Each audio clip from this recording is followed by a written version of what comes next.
Hey, what's up? Welcome to another episode of Concrete Reality TV, where we strive to know more and do more with what we know. This is my 50th birthday. We're throwing it back to the 80s, man. So we're gonna take a look. We're setting it up right now, still trying to get everything together. But let's go take a look at the facility. My wife, my lovely wife. What up, what up? What up? Happy birthday to you. Yes, sir.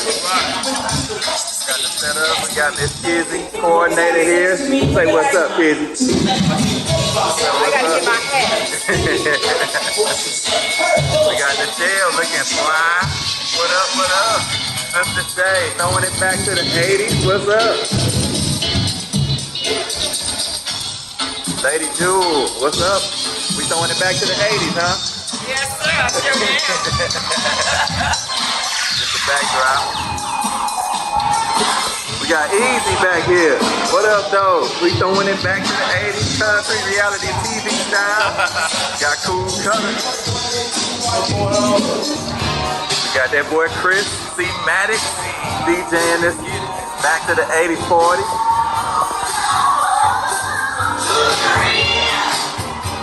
Got our setup back here. Back to the 80s candy. That boy snack area. Got the lemon beans. Got Boston baked beans. Now latest. Got to have it now latest. Got our salad areas. The healthy stuff. Got Coach Van here throwing it back to the 80s. And we gon' tell the truth. However you feel about it, we gon' make it nice. We gon' make it nasty, but we gon' make it nice at the end. And that's the simple directions. Say something polite at the end. Don't say something polite at the beginning. Say what you really want to say. If you don't like him, tell him. Tell him, I don't like that. I don't like you, bro. That's my brother. And I love him, but I don't like him.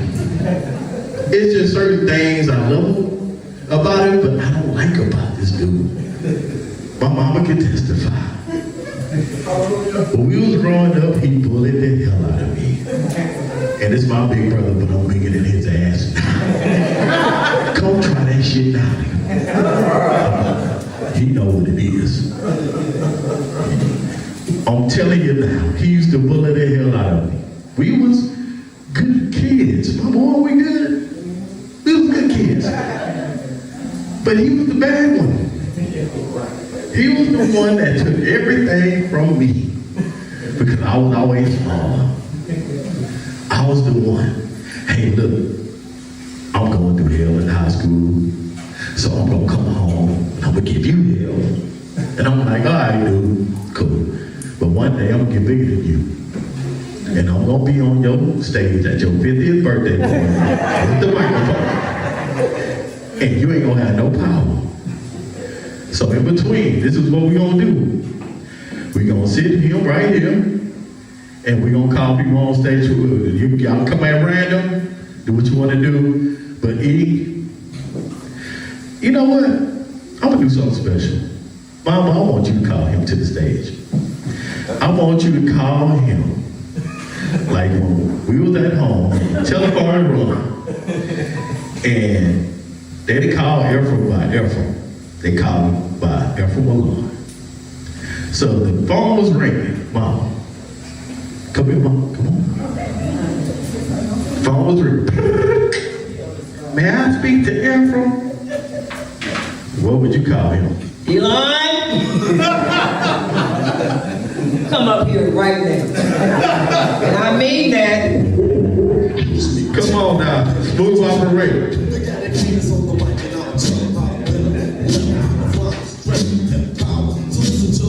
Yeah. So if y'all didn't know, keeping the music going. Back then, he was the only one who was allowed to have a flat top in my household. And every girl used to look at him and call him Big Daddy Kane. No lies, go look at his high school pictures.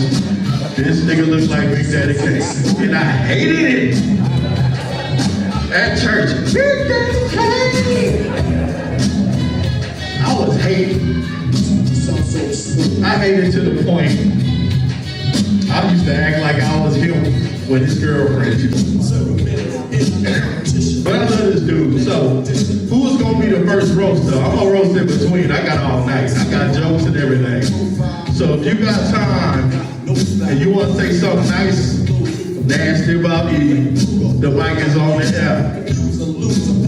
Bill, I'm gonna call you out, bro. I mean, you gotta think about it. When I first met Eve, we were all single. We were 22. And you know, baby, we had no bread out here.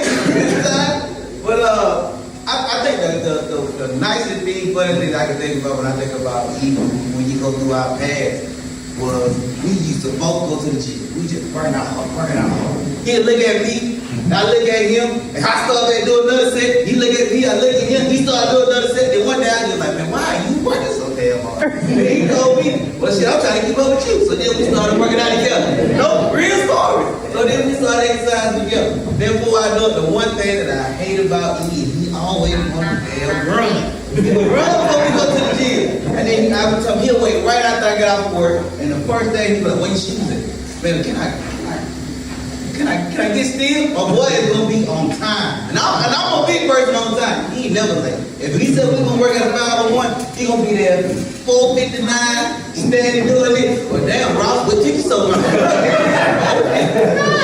And then every time we ring, he will always beat me. My boy, if y'all don't know, he's a military guy. So he is really about that.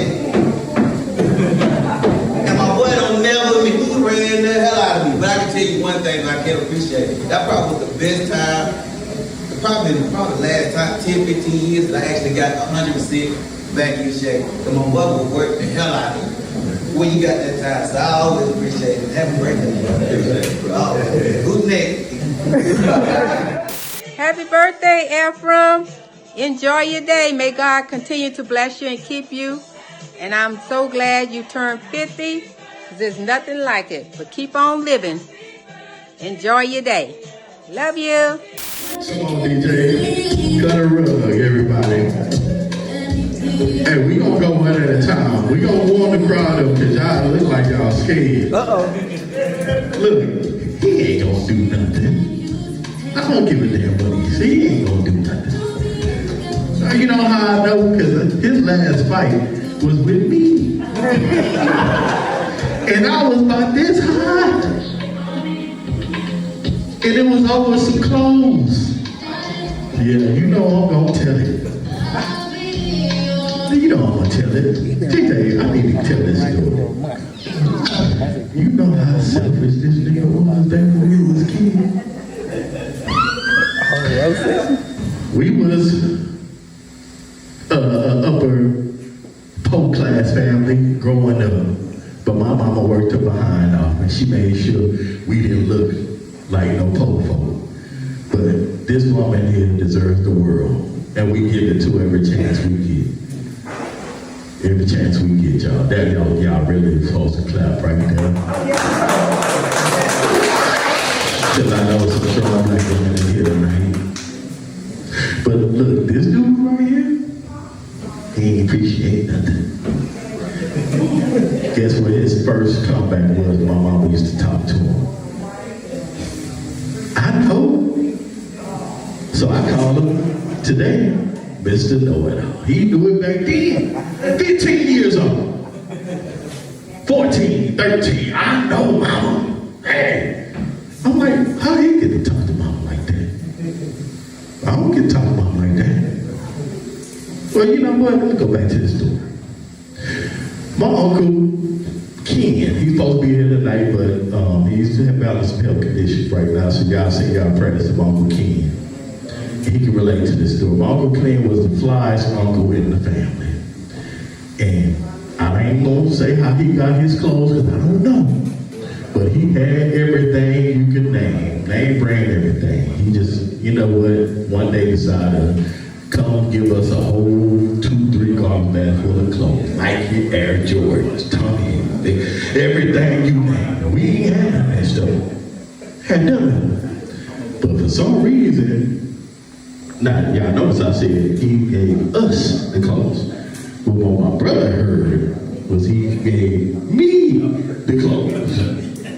So I'm like, man, we get all these clothes. My brother immediately come to the room, don't touch this, don't touch that Air Jordan jumpsuit is mine, I want that, don't touch this. I'm like, what you mean? I said, don't touch it. Now remember, I'm little Chris. Stand right. I wish he would try that shit right now. Long story short, of course I'm the little brother. I gotta look fly too. I'ma sneak some clothes.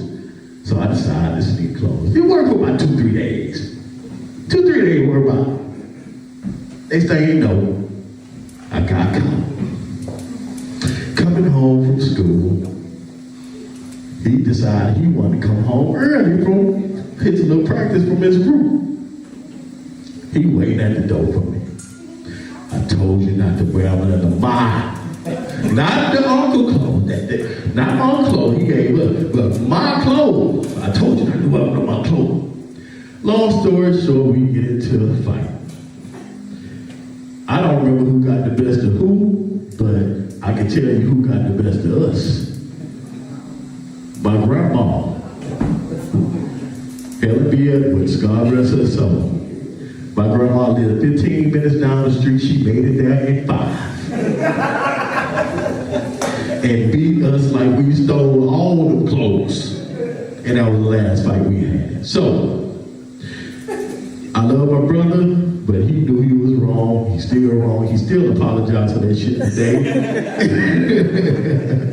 And God rest my grandmother's soul, because she didn't take that. Next, anybody else want to come on stage? DJ, let's get us some music going real quick, because I didn't want to doze them all. I don't know how to dance, but it lean.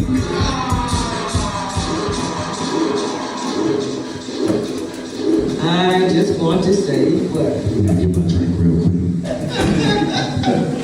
Anyway, this is my firstborn son, born in January 22nd, 1975. I was 25. And when he was born, I thought he was a little baby doll. Even though I helped my mother raise up her children, this was my baby. And so what I did was, I wanted to make sure he was so clean. So I would keep him so clean. I would wash him, and then what I didn't know, you were not supposed to put baby powder on these children, because it would clog up their lungs. Me, like a dum-dum, I didn't know any better, young. I didn't have children of my own, but I helped my mother take care of her children. And so here I am, I put the baby powder on him, all on his chest. And he got pneumonia. He was a few months old. So he was a baby, little baby. He might have been a month old.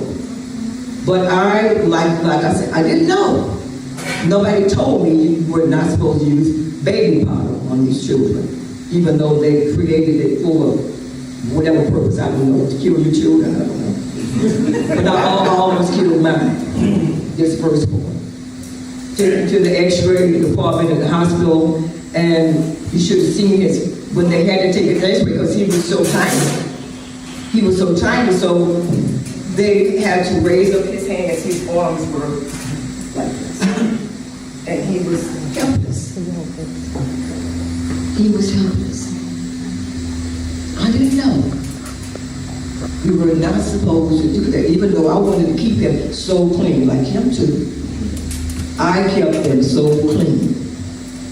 But I didn't know, because nobody informed me, that baby powder clogs up the pores. But he's here, 50, on the 22nd of this month. But I didn't know.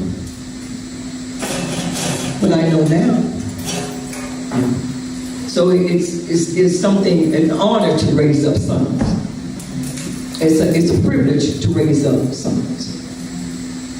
And to honor them, to say that I am so proud of them, that they are great men in the earth. I started telling them that. Tell your sons they're great men. They're not losers, they're not sorry, but it's a process. One step at a time. And that's what I had to learn. One step at a time. Raising up the firstborn. Chris comes along, a process. They grew, I grew. They grew, I grew. From boys to men. I honor you.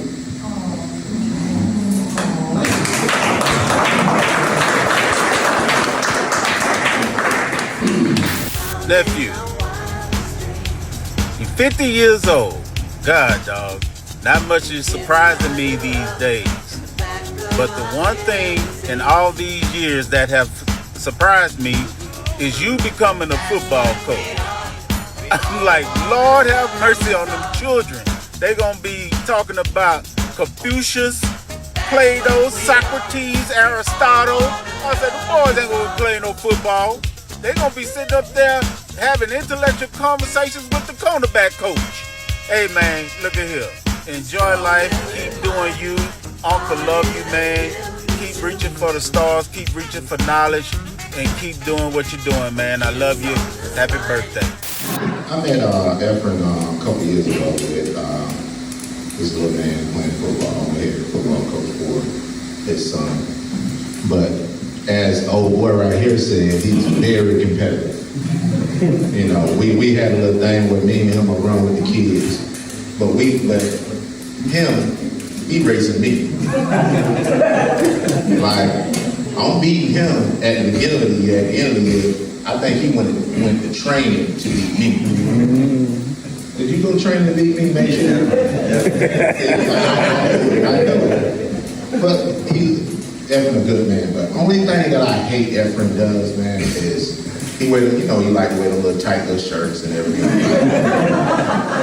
And as we see, look at his coat. It's fruity. He's the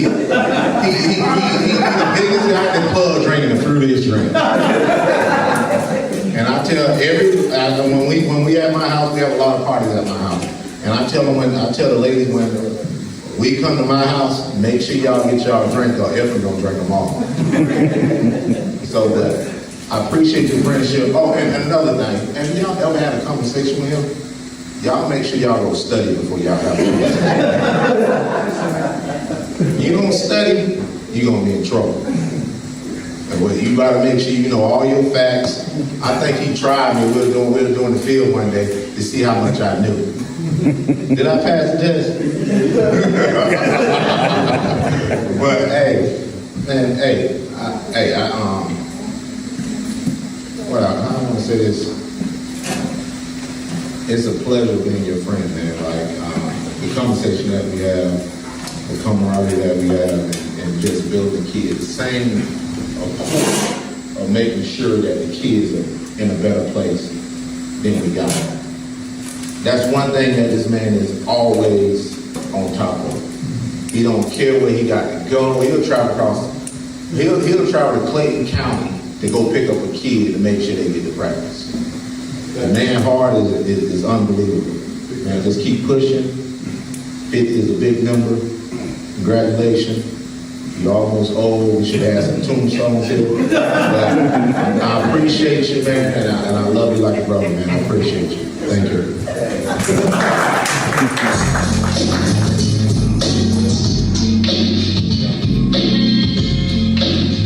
Yeah.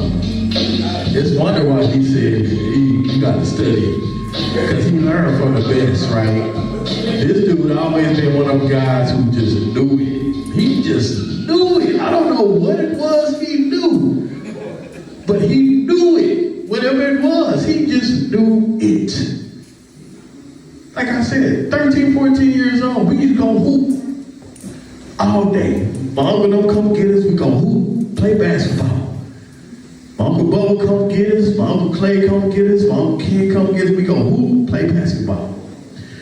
It was just that one uncle, and I wish he was here today, and he know what I'm talking about. My Uncle Leroy, we call him Bubba, my Uncle Bubba, and him, you talking about cats and dogs fighting?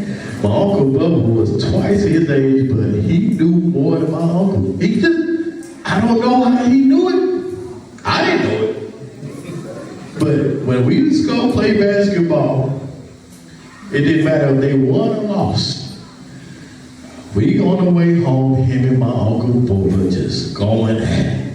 I told you to cut left, and you didn't cut left, and I told you, I know.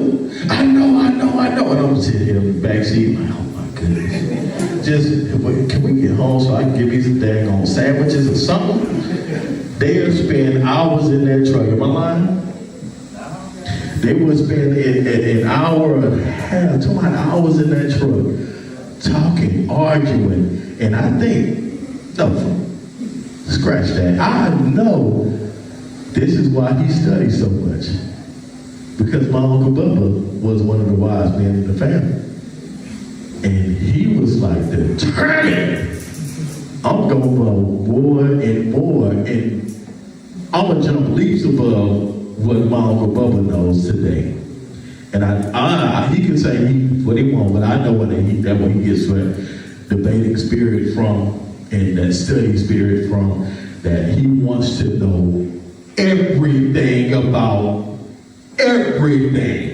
It don't matter what, he want to know why you wear that hat that way, who made it, why the buckle was made that way. He want to know who made your hat, why your shirt is dressed that way. He want to know everything, because he can call me and be like, Chris, cut it. I found out why you dressed that way. I found out, dog. See, it was a dude back in 1904 named Freddie that was a slave. And I'll be like, nigga, why you getting up?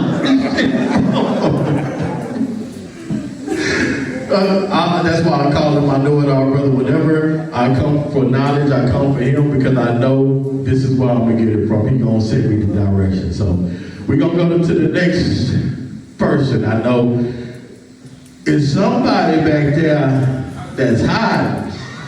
But we're going to save her for last. Let's go. Yeah, I'm talking about you.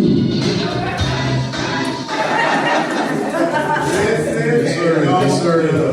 Hey, everybody, my name is Efrem. I had the pleasure of meeting Efrem in football a couple years ago. So, first of all, I want to tell you one of the reasons Efrem is so smart is she knew what she was doing. Y'all ever met a not smart Efrem? Everybody named Efrem not being intelligent. But I'm going to tell y'all the story real quick. Hey, how many people got the internet? Raise your hand. Raise your hand. Y'all heard of the game? You listening? We don't judge? Please do that. I'm really asking you, because you make me a little bit nervous, I'm going to be honest with you. Our sons were playing football together, and my son was a couple minutes late. And so I'm on my son's head, and I tell my son, I said, hey, Kyrie, I said, hey, if you on time, you're late, right? You got to be 5 minutes early. And I kept repeating that, right? Now, I don't have a military background, but my father does. Little did I know, this gentleman that I was getting to know does have a military background. Efrem pulled me aside and politely corrected me, and he said, hey, that's a military term. He is on time, sir. Thank you very much. Mr. Efrem and I start going back and forth a little bit. I'm joking around with Efrem and I say, hey, I'm going to tell you, son, he's my son. So I'm going to tell you, son, he's my son. Now look, it was funny to me. Efrem gave me a look.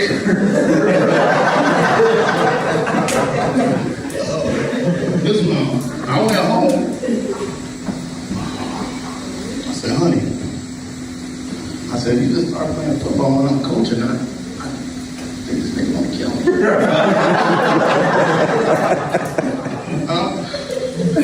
I'm trying to enjoy my evening. And I can't. So I get to Tuesday, and I'm not gonna lie to you. I work from home, I'm on my little computer. I probably look like a computer working home computer than I am, okay? So I'm on my computer and I get to practice a little bit later, and I'm looking at Efrem, and here Efrem comes, right? Now, Efrem reminds me of, I'm from Chicago. He reminds me of Chairman Sealer a little bit. He's very serious. So Efrem comes over here, He walks to me, he said, Efrem, let me talk to you for a minute. I said, I just got here from Indiana a couple years ago. And I said, I'm about to fight this dude. And I really don't know how I'm about to go. We're going to square up right here, right now. Efrem lightly pulled me aside and he says, Coach Keys, if you say that's my son, then that means you slept with my wife.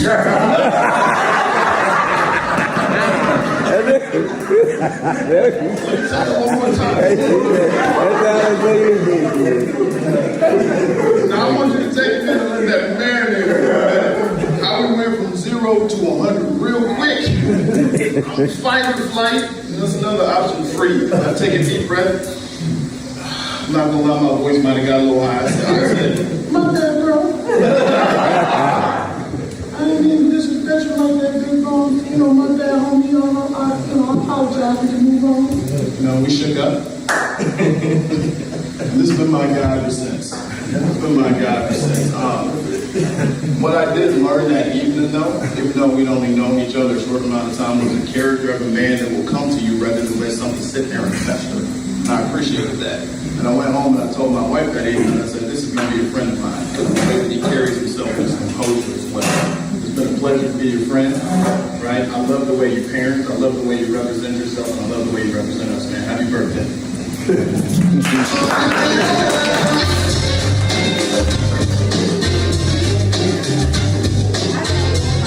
Yes, sir.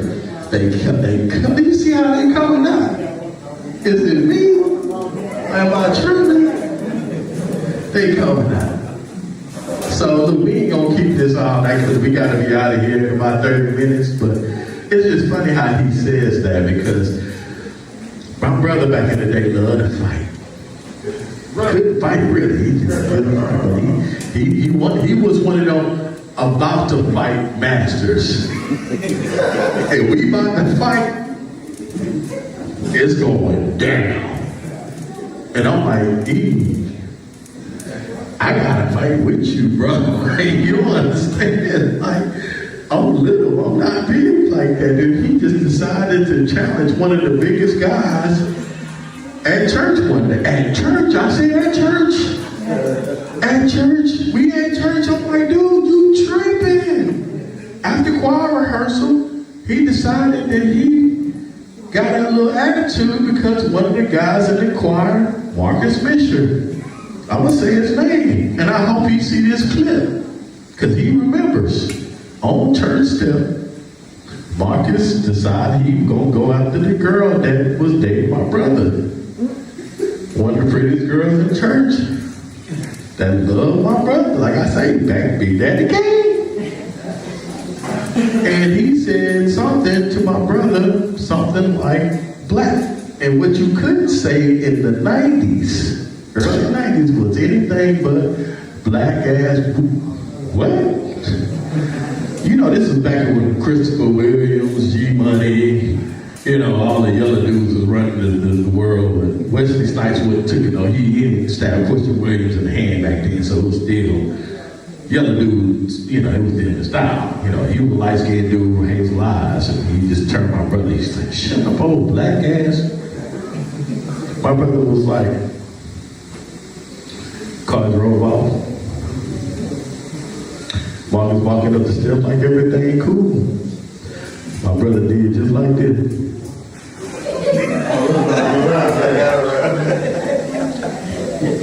You know how old boy said, business side, what you saying about my mama?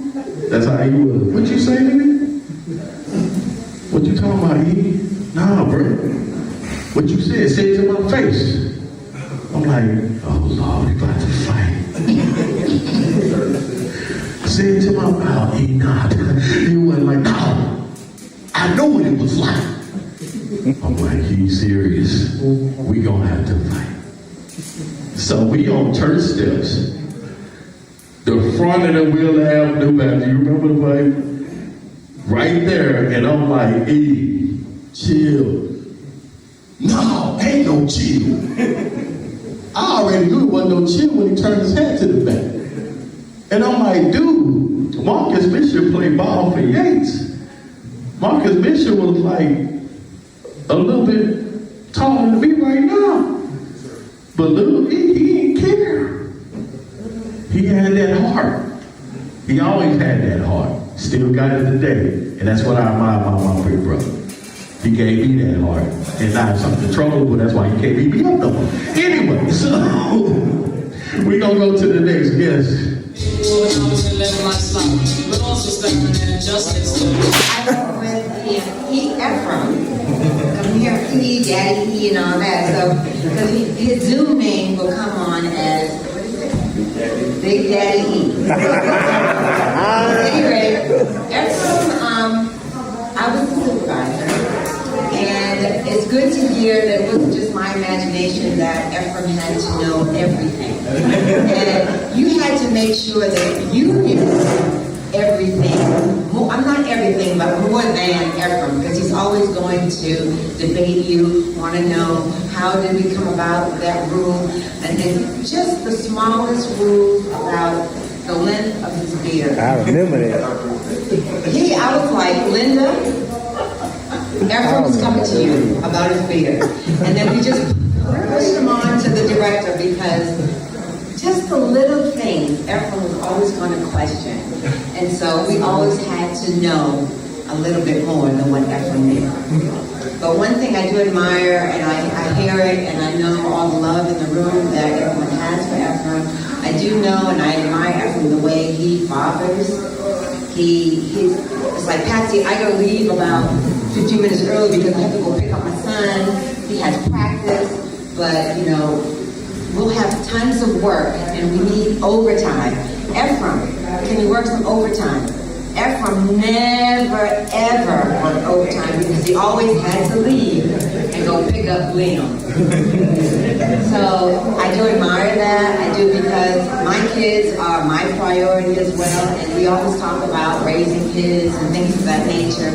And even though Efrem, he knows everything and wants to know everything, he doesn't listen to what you say. And what really touched me is that one year he told me, Patsy, I admire you. I was like, what? Really? Because we always butt heads, there's always debating, going back and forth, but Efrem, you're a good man. And I appreciate it. I appreciate the time that we talked, and I appreciate I was able to be the supervisor, and he's introducing us like, this is my supervisor. I said, no, today we're friends. So happy birthday, Efrem. I wish you all the best and many, many more.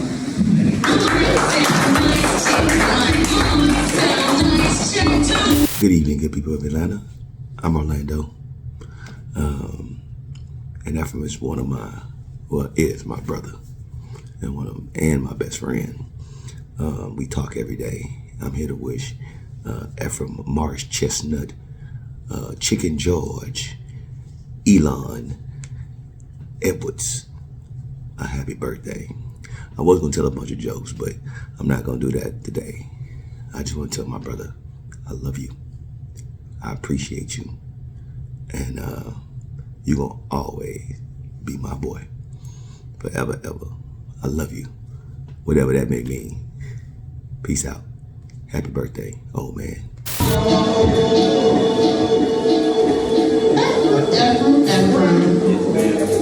I remember when I first met you, we were invited to a barbecue at our home. You evaluated the house. And I was barbecuing, and all of a sudden I noticed that you were out on the patio. And he was wiping the windows of the patio. And then he started to clean and sweep, and I was like, this dude is really cleaning up the patio the first day we met him. I was like, okay, so then I realized this was an ongoing thing. He comes in and you'll invite him to your home and we'll have a great time, and at the end he cleans up everything. I was like, yo, my mama love you. So like, he's always there. Anytime I call my brother, he's always there for me, and I just want to say I appreciate you, and I ain't going to take up too much time in case somebody else wants to come up. But I love you so much.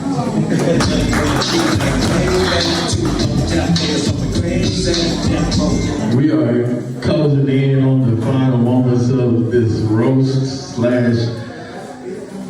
whatever they said about this dude here, man. I don't know. But you know, I can understand why they say he clean because my mama was like that. She was a neat freak. If, you know, I'm pretty sure y'all had the same type of mama. If you didn't wash them dishes while you were supposed to, you got woke up out your sleep. I ain't care if it was 2 in the morning. You got woke up out your sleep in my household growing up. Like, all y'all get in there and wash the dishes. I don't care how much y'all lose. You know what I mean? But look, anybody else y'all want something? So he's never late for practice. So one day he's gonna be late. He sit in the tent, gonna be late for practice. So we round warming the kids up looking for Coach E. I turn around, all I seen is mini Morris Chestnut walking on the field. I said, Coach E, what's up, Coach Tate? I said, wait, you look like you auditioning for Why Did I Get Married? So he like, we got all jokes on the team. That's Babyface over there. That's the hothead. And little Morris Chestnut. The chocolate drop. Yeah. Chocolate drop. And I'm sitting at the entertainment. That ain't funny. You took too much. But always, the Coach E is always positivity. And we had these cookouts at Coach Van's house, and we was just men sitting out on the back and just conversing. He teaches so many people so many things just by having a conversation with him. A lot of stuff that he gives you a different perspective of because he look at it from your side, his side, and the outside. And I appreciate that, brother, the talks we had, the friendship that we got. And we always tell him he can never coach his own son. If Liam messing up, he gonna be like, get Coach E, you can't coach him. You can't tell him he can't coach his son. But he learned, he respected, and I'm glad he respected it. Because it always pans out. I appreciate the love, brother. Happy birthday to you.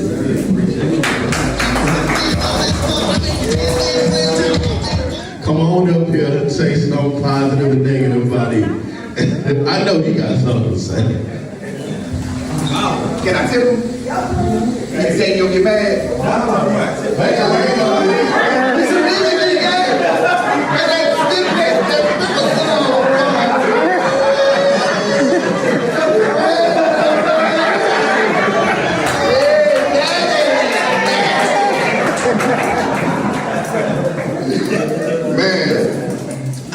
Much negative stuff to say about E. He just keep it 100, you know? He gonna say what he gonna say. If you don't like it, he don't care. He just gonna say it. If that's, you know, how you feel. And that's all you can really expect from somebody. I met Milton and Efrem at the same time at the Village at Lake Park. About 2015. It's about 2015. We met in the gym, and you know, I back to whoever was us up here. I thought this was Morris Chestnut too, but I was like, you look too short. But yeah, you know, he always give me, you know, spiritual advice on different levels, and you know, he's always been a good friend. We've been locked in since 2015, all real. So, you know, I ain't really got nothing else to say. I mean, you that guy, man, you the GOAT.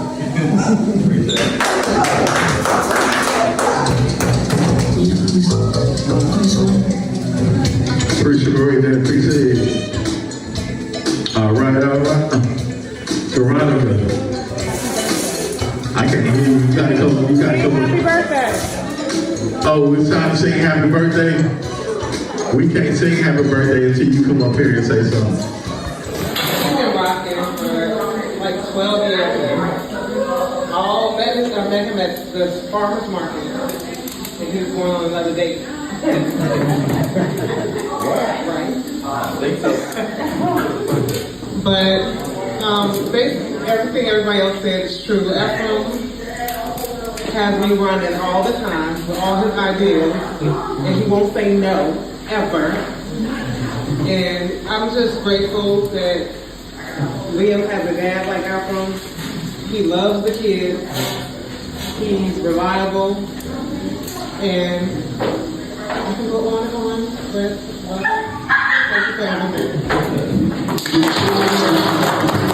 I'm gonna close my ending out with look, y'all, this is my big brother. I love the hell out of this dude. We had those trying times, we've had those great times, and I think that's what builds character and friendship. And a lot of people can say that they have a friend, but they don't have a friend that's a brother. And I love my brother to death. And he knows that, and I know that he knows that. To me, I love you, bro.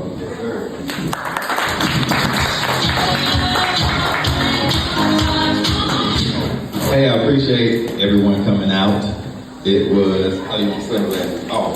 Hey, Efrem, you know you had to get the last word. Hey, I'm just joining in, you know. No, I appreciate everyone coming out. I wanted to, well, first and foremost, I didn't want to do no 50th birthday party.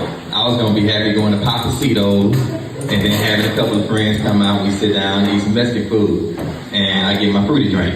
But, you know, my wife, she demanded, no, this is a milestone, you gotta do it. And so she forced me to do a 50th. So they came up with everything. My wife, Karonica, Kizzy, my sister Shay, all of them back there, they put in the work. I ain't have to do too much, I just had to get the sound together and get my DJ, Chris C. Maddox. He came through for me, and that was the main thing that I had to do. But as far as the idea, I wanted to make sure I had fun. I like the 80s because hip hop is one of my favorite genres, R&B, you know, being a musician and stuff. So I wanted to do something dealing with music. And then at the same time, I like honesty. So I figured, hey, I want y'all to tell me about myself now. Don't wait till I'm dead and gone to say it. So that's why I said I wanted to have a roast for myself. So that's how I ended up with this whole concept of a 80s birthday party and a roast. So I appreciate everyone coming out and the honesty. And yeah, you know, 50th, you know, I feel pretty good, fighting for the time. I identify as trans-ageable. So I am 30, so you gotta address me as 30 years old. So I appreciate y'all coming out. My brother Cutter, the MC, that's what he does. I appreciate you, man. Yep, and I'm glad that, you know, I've been some sort of positive impact in y'all lives, and I continue to keep trying to do the same thing going forward. Fellas, ladies, mama, supervisors, directors, and all that with Northside, thank y'all for coming out. I love y'all very much, and I appreciate all of the well wishes. And oh yeah, forgot the coaches. I can't forget y'all. We took the middle note. Yeah. What's understood ain't got to be said. Appreciate everybody coming out, and I think we good. Did y'all have anything else planned on this one before we close it out? Because we got to be out here by 8. They got another event coming in. They say we got to get the hell out of here. As you can see, I was raised in the streets. I ain't got a whole lot of partners with me. 'Cause I know them boys. Concrete reality.